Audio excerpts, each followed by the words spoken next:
Shalom everyone. I am Priya, a student of the Holy Torah at ACTC Seminary. ఈ వారం తోరా గ్రంథంలో 49వ పర్ష కీతెట్సే అనగా నీవు బయటకు వెళ్ళినప్పుడు అని అర్థం. ఇది సెఫర్ తోరా నందు 49వ పర్ష మరియు సెఫర్ దెవారిం లేదా ద్వితీయోపదేశ కాండం నందు 6వ పర్ష. ఈ పర్ష యొక్క మొదటి అలియా వాక్య భాగములు ద్వితీయోపదేశ కాండము 21వ అధ్యాయం 10వ వచనం నుండి 21వ వచనం వరకు. ఈ మొదటి అలియాలో మోషే ఇశ్రాయేలీలకు యుద్ధ సందర్భంలో బందీలైన స్త్రీని వివాహం చేసుకునే నియమాలను వివరిస్తారు.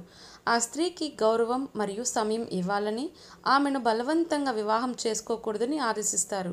అలాగే ఒక వ్యక్తికి 2 భార్యలు ఉంటే అతను తన మొదటి కుమారుని హక్కులను అతను తక్కువగా ప్రేమించే భార్య కుమారుడైనా కూడా గౌరవించాలని చెప్తారు. చివరగా అవిధేయుడైన కుమారుడు తల్లిదండ్రులను గౌరవించకపోతే సమాజం న్యాయపరంగా వ్యవహరించాలని నియమాలను సూచిస్తాయి. ఈ భాగం నీతి, గౌరవం మరియు ఎలోహిం ఆజ్ఞలకు విధేయత యొక్క ప్రాముఖ్యతను నొక్కి చెప్తుంది. ప్రియులారా, మరిన్ని తోరా పాఠాల కోసం మా యూట్యూబ్ ఛానల్ను సబ్స్క్రైబ్ చేయండి. షలోమ్ లెహిత్రోత్.